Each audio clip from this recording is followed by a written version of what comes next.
Before we dive into this forbidden knowledge, I need to ask you something. What time is it where you are right now? And where are you watching this from? I'm asking because the time you're watching this and the place you find yourself in, that's not a coincidence. Nothing in your life is random. And by the end of this video, you'll understand exactly why you're here right now, at this precise moment, discovering what they've hidden from you about karma for centuries. You've been told that karma is some cosmic punishment system, right? Do something bad and the universe slaps you back. Do something good and you get rewarded. It's like some divine scoreboard keeping track of your rights and wrongs. But what if I told you that's the biggest lie ever sold to humanity? What if I told you that karma isn't about punishment at all? That it's not even about morality in the way you've been taught? And that the real truth about karma has been deliberately hidden, twisted, and distorted by those who understood that if you knew what karma actually is, you would become unstoppable. You would break free from the cycles that keep you trapped. You would finally understand why certain patterns keep repeating in your life, why certain people keep showing up, why certain struggles never seem to end no matter how hard you try. And most importantly, you would realize that you have more power than you've ever been told. See, here's what they don't want you to know. Karma isn't happening to you. Karma isn't some external force judging your actions and dishing out consequences. Karma is actually a frequency. It's an energetic imprint that your consciousness creates, and every thought, every emotion, every belief you hold is literally broadcasting a signal into the quantum field. And that signal, it must return to you, not as punishment, not as reward, but as a mirror, as a reflection of the consciousness that created it. The ancient mystery schools knew this. The Tibetan monks understood this. The Egyptian initiates were masters of this. They knew that karma is the universe's way of showing you who you are, of reflecting back to you the frequency you're emitting. And when you truly grasp this, everything changes, because suddenly you realize that you're not a victim of karma. You're the creator of it. You're literally sculpting your reality with every single vibration you send out into the field. And the reason this knowledge was hidden? Because the moment you understand that you are the one creating your karmic experiences through your consciousness, you can no longer be controlled. You can no longer be made to feel guilty, shameful, or powerless. You become a sovereign being who understands the laws of energy and consciousness. And that's exactly what the power structures of this world have always feared. Let me take you deeper into what karma really is, because this goes way beyond what most spiritual teachers are willing to tell you. Karma comes from the Sanskrit word karman, which literally means action, but not action in the physical sense alone. The ancient Vedic texts and the Buddhist sutras that were hidden in the caves of Tibet for centuries describe karma as the action of consciousness itself, meaning every single thought pattern you run, every emotional charge you carry, every belief system you subscribe to. These are actions in the energetic realm. They're creating ripples in the fabric of reality itself. And here's where it gets profound. The universe doesn't judge these actions as good or bad. The universe simply says, "Oh, you're vibrating at this frequency? Let me show you what that frequency creates. Let me bring you experiences, people, and circumstances that match that exact vibration so you can see yourself clearly." And this is why the Buddha taught that karma is actually about cause and effect, not about divine judgment. He understood that consciousness operates like a boomerang. Whatever energy you throw out will curve back around and return to you, not because you're being punished or rewarded, but because that's literally how energy works. In this universe, it's a closed-loop system, and you are both the transmitter and the receiver. Now here's what they hid from you. There are actually 3 types of karma that the ancient mystery schools taught. And knowing these 3 types will completely transform how you navigate your life. First, there's Sankita karma, which is the accumulated karma from all your past lives. It's like a massive warehouse of unresolved frequencies, energetic patterns, and soul lessons that you've been carrying across multiple incarnations. And yes, I'm talking about reincarnation, because the truth is your soul has lived hundreds, maybe thousands of lifetimes, and in each lifetime you created certain frequencies. You left certain things unresolved.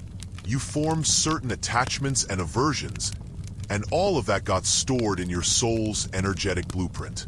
The second type is prarabdha karma, which is the portion of your accumulated karma that has ripened and is active in this current lifetime. This is the karma you chose to work through before you incarnated here.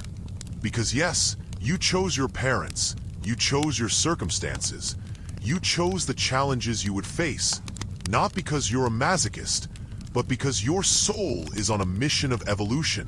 Your soul wants to resolve these frequencies. It wants to experience itself in all possible ways. It wants to transmute the dense energies into light. And so before you were born, while you were still in the spiritual realms, you looked at your accumulated karma and you said, okay, in this lifetime I'm going to work on these patterns, I'm going to resolve these relationships, I'm going to heal these wounds. And you chose a life situation that would perfectly reflect those karmic patterns back to you, so you could finally transcend them. And the third type is kriyamana karma, which is the karma you're creating right now in this present moment. This is the new karma you're generating with every thought, emotion, and action you take today. And here's the key. This is where your power lies, because while you can't change your past karma directly, you absolutely can change how you respond to it. And in changing your response, you change the frequency you're broadcasting, which changes the karma you're creating right now, which changes your future.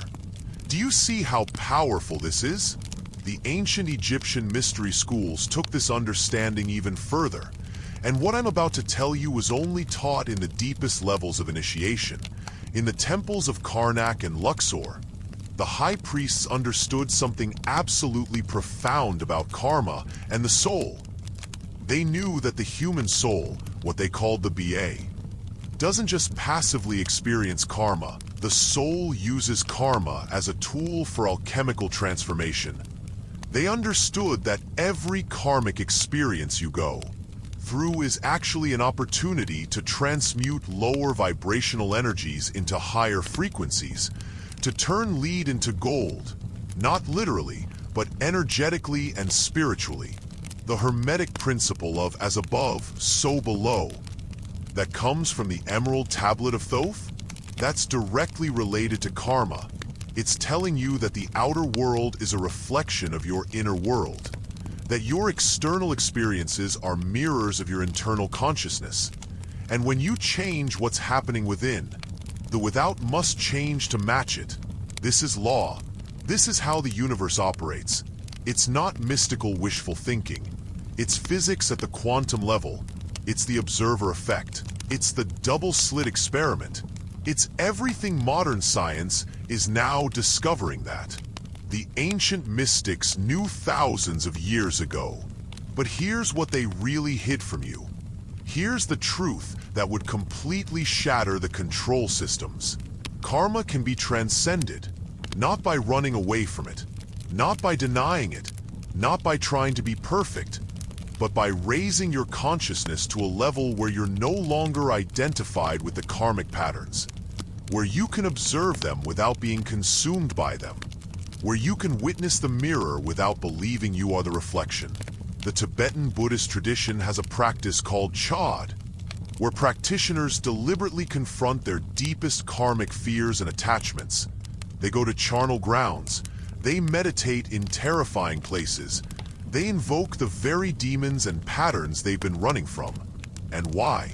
Because they understand that karma only has power over you when you're afraid of it, when you're resisting it, when you're denying it, But when you turn and face your karma with full consciousness, when you say, I see you, I understand you, I accept that I created you, something miraculous happens. The charge dissolves, the pattern loses its grip, the frequency shifts, and you experience what the Buddhists call liberation, what the Hindus call moksha, what the Christians mystified as salvation.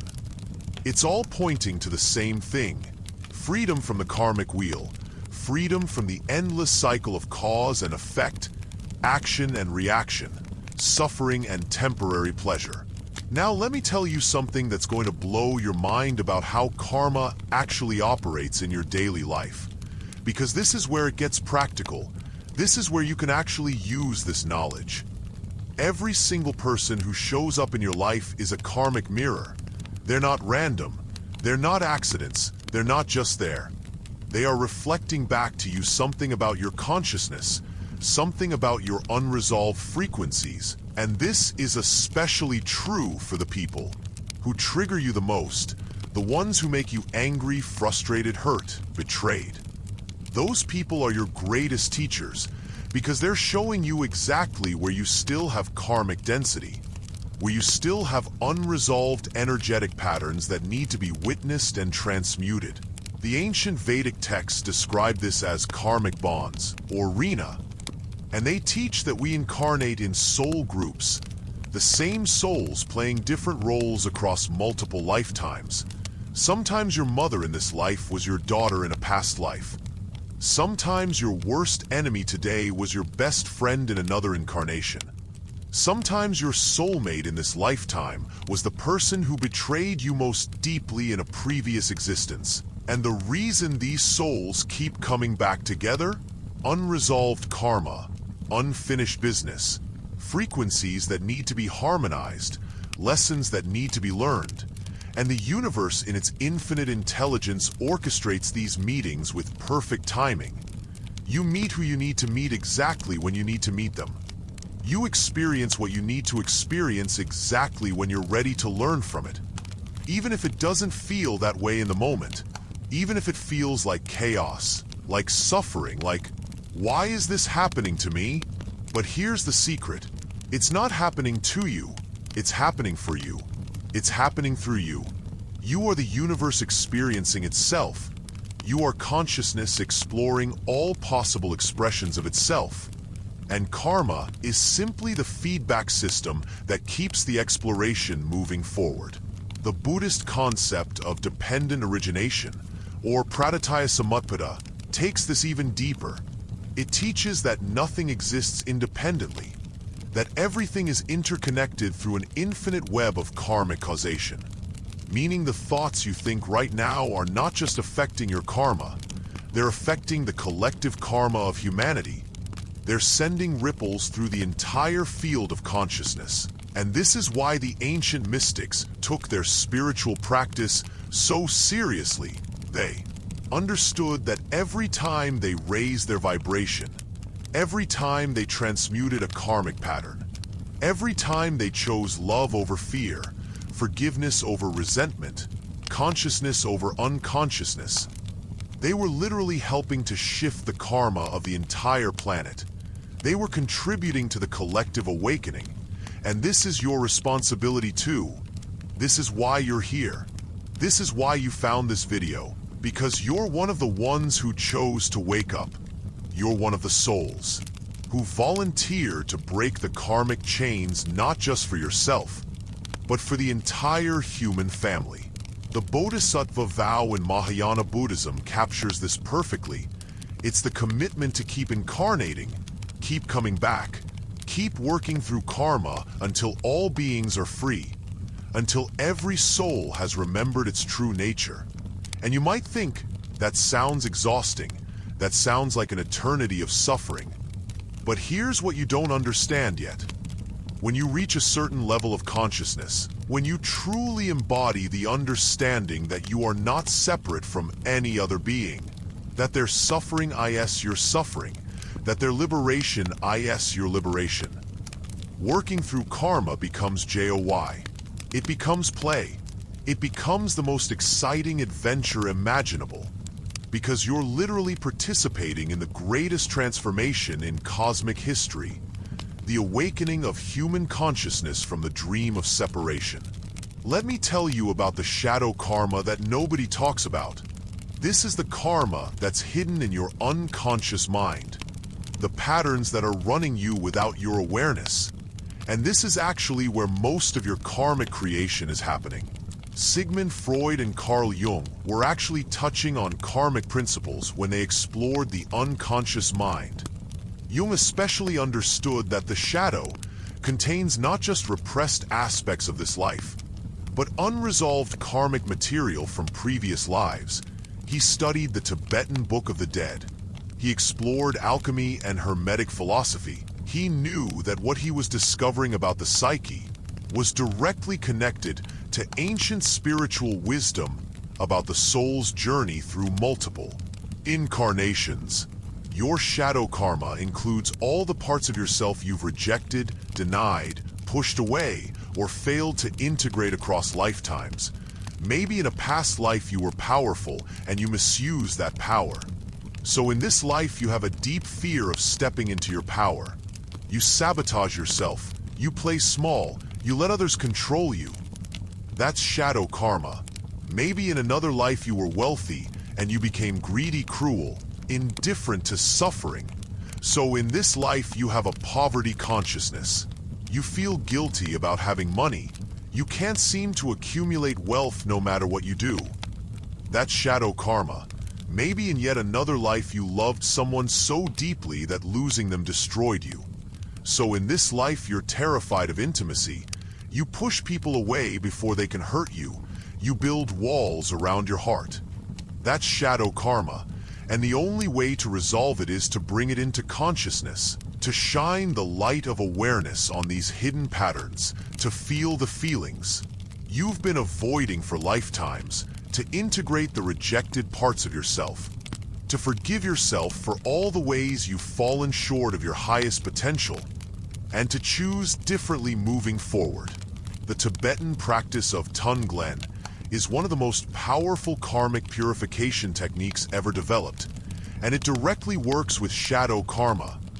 In Tonglen, you breathe in the suffering, the darkness, the pain, both yours and others. You consciously accept it. You let it enter your heart, and then you breathe out light, compassion, healing. You transmute the darkness into light through the power of your consciousness. And this might sound backwards. You might think, why would I breathe? In suffering? Isn't the goal to avoid suffering? But that's exactly the trap. That's exactly the karmic loop that keeps you stuck. Because what you resist persists. What you avoid grows stronger. What you deny controls you. But what you accept and witness and transform, that sets you free. The Christian mystics understood this too, even though their language was different. When Jesus taught turn the other cheek, and love your enemies, and forgive 70 times 7, he was teaching karmic transcendence.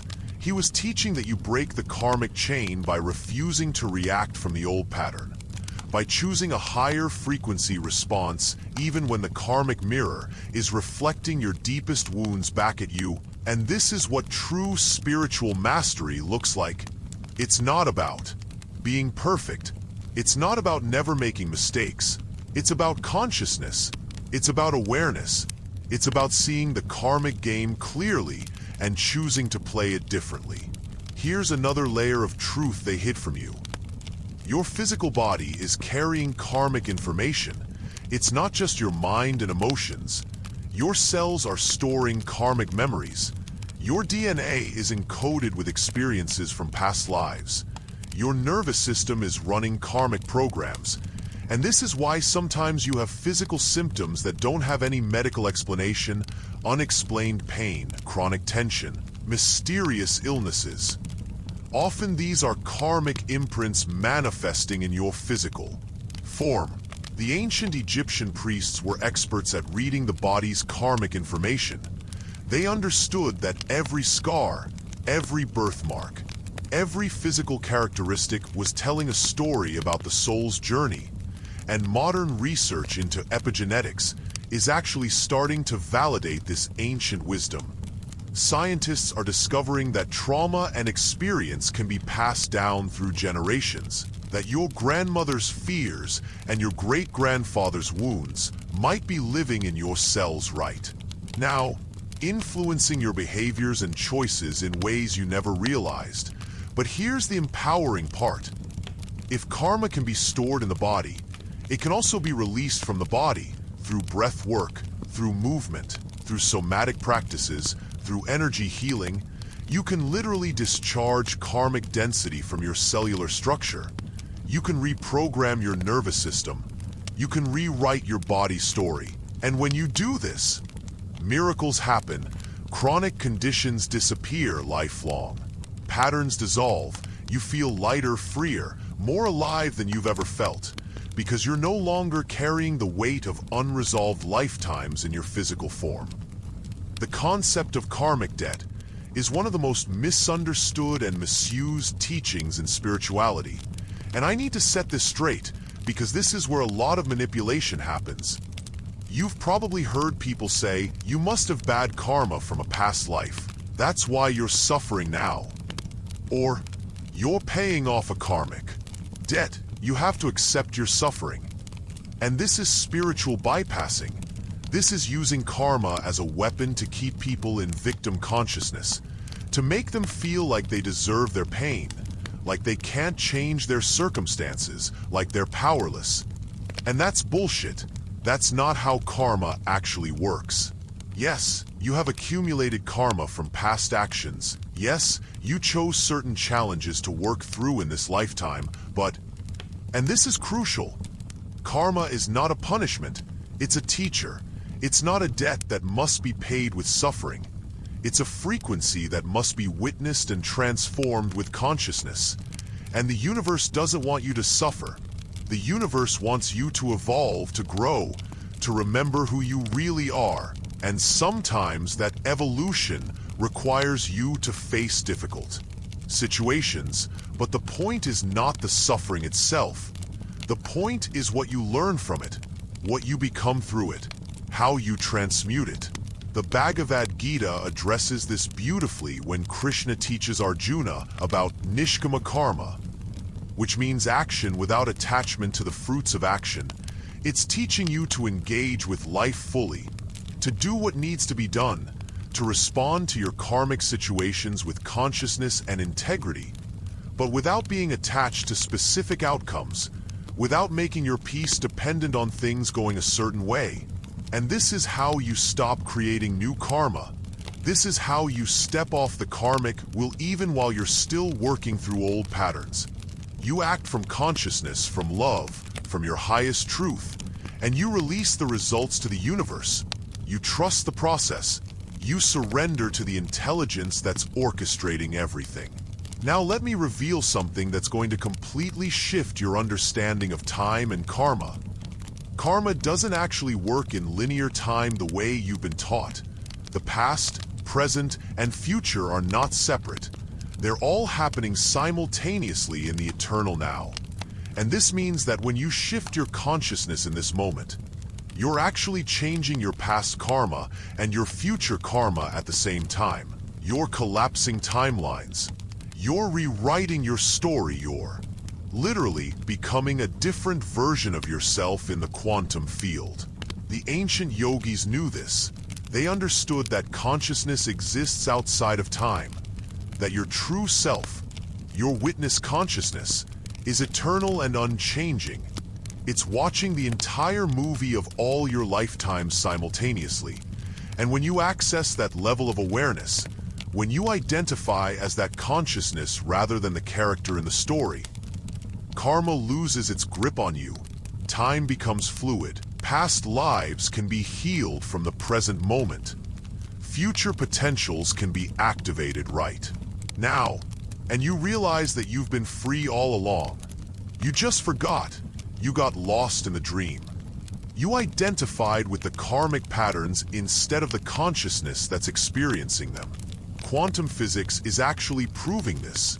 The delayed choice quantum eraser experiment shows that decisions made in the present can literally affect what happened in the past.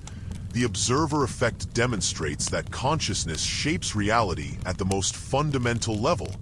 And what the scientists are discovering is exactly what the mystics have been teaching for millennia. Consciousness is primary, matter is secondary. You are not a body having a spiritual experience. You're a spiritual being, having a physical experience, and karma is just one of the games consciousness plays to explore itself in all possible ways. The most powerful karmic teaching that was hidden in the deepest mystery school initiations is this: forgiveness is the ultimate karmic cleanser, but not forgiveness the way most people think about it. Not the fake, "I forgive you," that still holds resentment underneath. I'm talking about true forgiveness, which is the recognition that everyone, including you, is doing the best they can with their current level of consciousness, that every action, no matter how harmful it might seem, is coming from a place of unconsciousness, from ignorance of our true nature, from the pain of separation. And when you truly understand this, when you see that the person who hurt you was themselves hurt, that they were acting from their own unhealed wounds, their own karmic patterns, their own unconscious programming, compassion naturally arises, forgiveness becomes effortless, and the karmic bond is dissolved, not because you're condoning bad behavior, not because you're saying it was okay, but because you're choosing to see the bigger picture. You're recognizing that we're all souls on a journey. We're all learning, we're all evolving, and sometimes we hurt each other in the process. And that's okay. That's part of the game. That's how consciousness explores contrast. That's how we learn what we don't want so we can become clear about what we do want. The Hawaiian practice of Ho'oponopono is one of the purest expressions of karmic forgiveness. The simple mantra, "I'm sorry, please forgive me, thank you, I love you," is spoken not from a place of guilt or shame, but from the recognition that if something negative is showing up in your experience, there's some part of your consciousness that's in resonance with it. There's some frequency you're holding that's attracting that experience. And by taking responsibility for your part in the karmic creation, by apologizing to yourself, forgiving yourself, thanking yourself for the lesson, and loving yourself through the process, you clear the karmic charge, you transmute the energy, you set yourself and everyone involved free. And this is what Jesus meant when he said, "Forgive them, for they know not what they do." He was revealing the ultimate karmic truth, that all suffering comes from ignorance of our true nature. And when we remember who we really are, forgiveness is automatic, because there's nothing to forgive. There's only consciousness exploring itself through infinite experiences.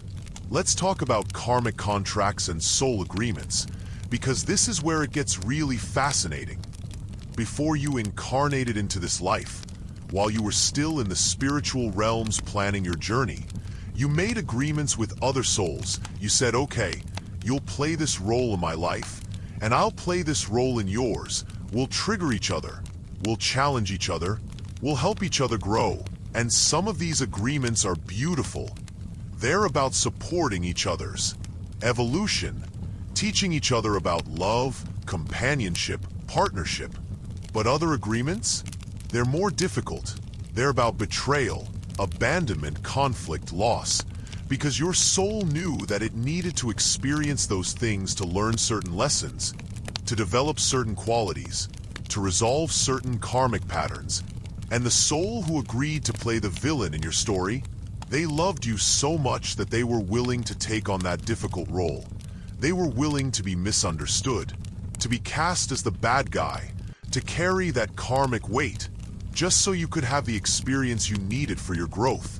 And this should shift how you see everyone in your life, especially the people who've hurt you, because they might have been fulfilling a sacred agreement. They might have been giving you exactly what your soul asked for, even if your human personality didn't want it.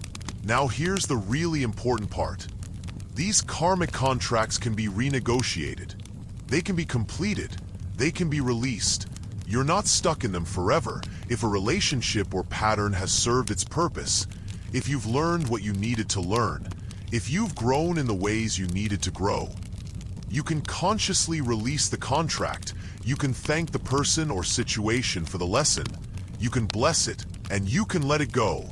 And this is done through intention, through ceremony, through conscious choice.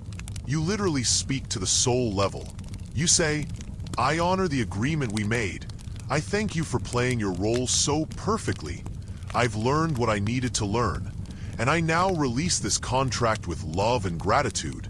We are both free to move forward on our paths. And when you do this with genuine consciousness and heart, the energy shifts immediately. The person might leave your life naturally. The situation might resolve itself. The pattern might stop repeating because you've completed the karmic transaction. You've balanced the energy. You've closed the loop. The ancient Egyptians had an entire ritual for this called the weighing of the heart. And while it's often depicted as something that happens after death, it was actually practiced during life by the initiates. They understood that you don't have to wait until you die to assess your karma, to see what's balanced and what's not, to make corrections and adjustments. They would meditate deeply. They would journey into the inner realms. They would place their heart, which represented their consciousness and intentions, on the scales against the feather of Ma'at, which represented truth, justice, harmony, cosmic order, and they would ask themselves honestly, am I living in alignment with truth? Are my actions creating harmony or discord? Am I honoring the sacred laws of consciousness? And wherever they found imbalance, wherever they found density, wherever they found karmic weight, they would work to transmute it. They would make amends. They would change their behavior. They would raise their frequency, because they understood that karma is not fixed, it's fluid. It responds to consciousness. It changes when you change. The Buddhist practice of confession works on the same principle. Not confession to an external authority, but confession to yourself. Honest self-reflection where you look at your actions, thoughts, and intentions without judgment or defense, where you simply acknowledge what is, where you see clearly how your consciousness has been creating your experience. And in that acknowledgement, in that witnessing, in that honesty, purification happens, karma is cleared. You're given a fresh start, a clean slate, an opportunity to choose differently. And this is available to you in every moment. You don't have to carry your past forever. You don't have to be defined by your mistakes. You can choose right now to step into a new frequency, to become a new person, to rewrite your karmic story. Here's a truth that's going to liberate you. There is no bad karma and good karma. There's only conscious karma and unconscious karma. There's only aware karma and unaware karma. Because the universe doesn't judge. The universe doesn't moralize. The universe simply reflects. It shows you what you're creating. It mirrors back your consciousness. And whether that manifestation feels good or bad to you is completely subjective. It depends on your perspective, your attachments, your expectations, your level of evolution. What feels like bad karma to your human personality might actually be exactly what your soul needs for its growth. What feels like suffering might be the catalyst for your greatest transformation. What feels like failure might be redirecting you toward your true purpose. And this is why the advanced practitioners, the enlightened beings, the masters, they don't label their experiences as good or bad.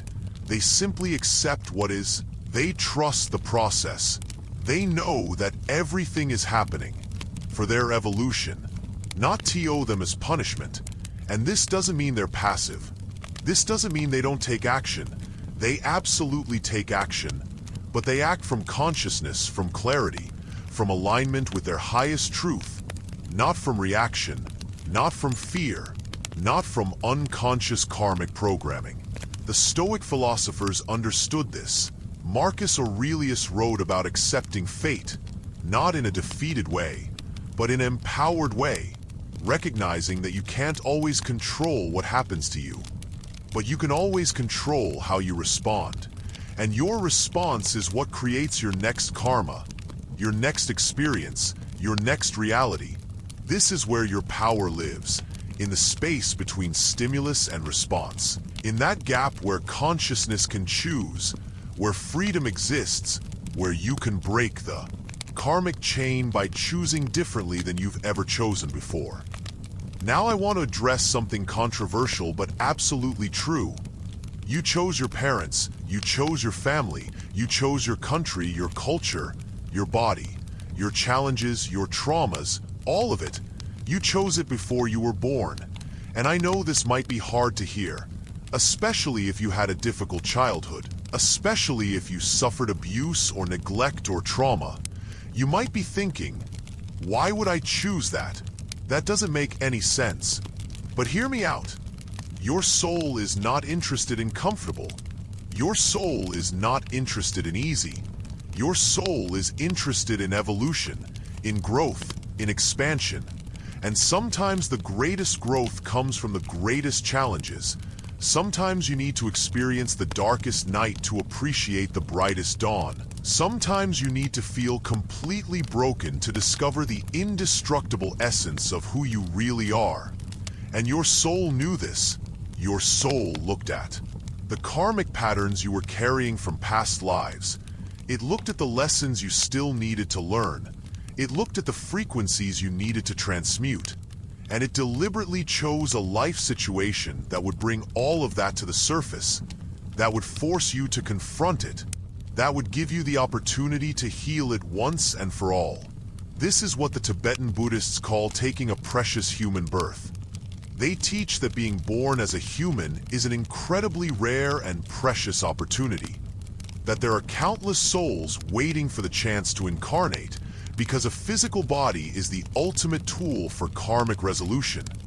You can work through more karma in one human lifetime than in thousands of years in the spiritual realms. Because here you have contrast, you have challenge, you have the full spectrum of experience from suffering to bliss. And your soul wanted this opportunity. Your soul volunteered for this mission, and the family and circumstances you chose, they were perfect for what you came here to do. Even if your human mind can't see that yet, even if it still feels like a mistake, even if you're still in pain, trust that there's a higher intelligence at work. Trust that your soul knows what it's doing. Trust the process. The karmic pattern that most people struggle with is the victim-perpetrator dynamic.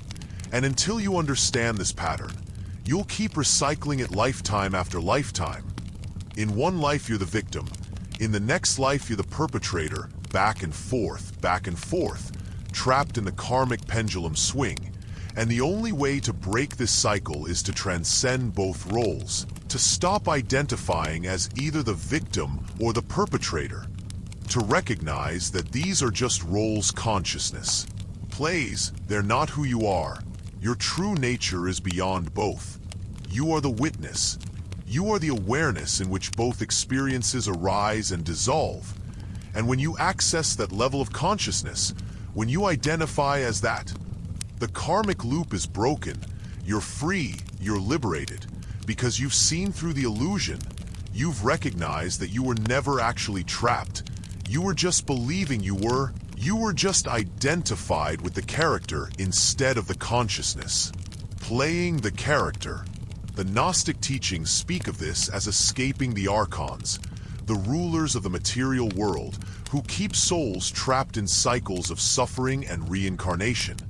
And while the language is different, they're pointing to the same truth. There are forces, both internal and external, that benefit from you staying unconscious, that want you trapped in karmic loops, that feed off your fear and suffering and ignorance. These might be negative entities in the astral realms. They might be power, structures in society. They might be your own ego and shadow.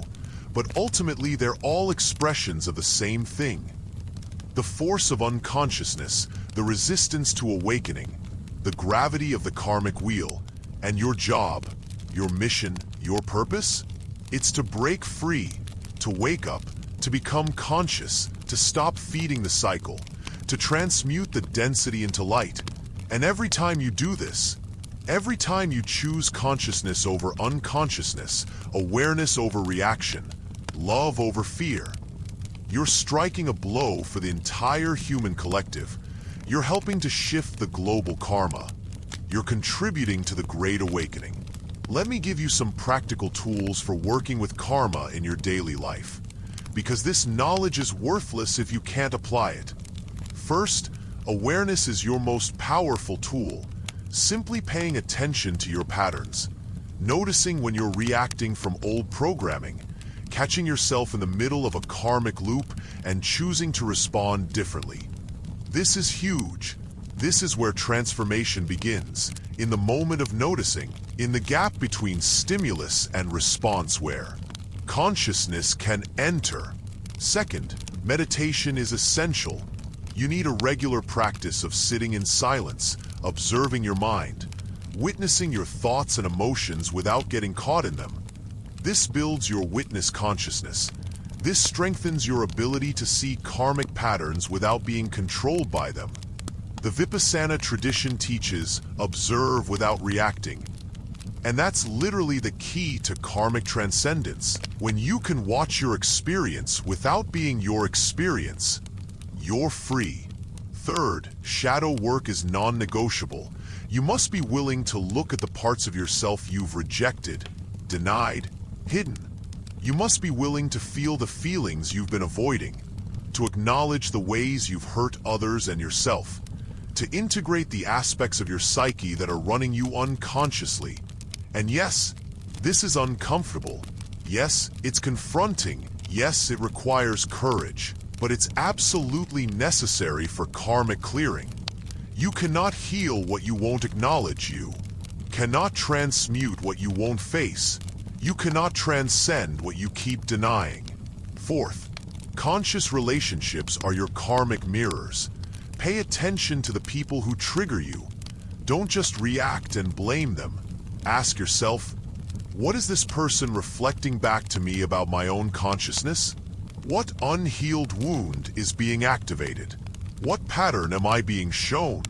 And when you approach relationships this way, they become spiritual practice. They become opportunities for growth rather than sources of suffering. Every conflict becomes a teaching. Every trigger becomes a gift. Every difficulty becomes a doorway to deeper self-awareness. Fifth, forgiveness is your karmic eraser. Make it a regular practice to forgive yourself and others. Not just once, but continuously. Every time resentment arises, every time you catch yourself. So now you know the truth about karma that they've hidden for centuries. You understand that you're not a victim of some cosmic punishment system. You're a creator.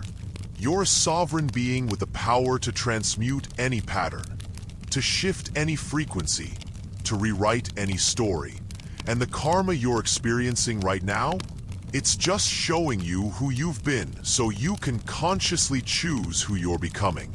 The fact that you watched this video all the way to the end is not a coincidence. Your soul guided you here because you're ready for this knowledge. You're ready to break free from the karmic cycles that have held you back for lifetimes. You're ready to step into your power and claim your freedom. So what are you going to do with this information?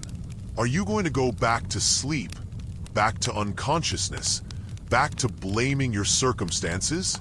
Or are you going to wake up, take responsibility for your consciousness, and start creating the reality you truly desire? The choice, as always, is yours. And that is the ultimate truth about karma. It's always been about choice, about consciousness, about you deciding who you are and what frequency you're going to broadcast into this universe.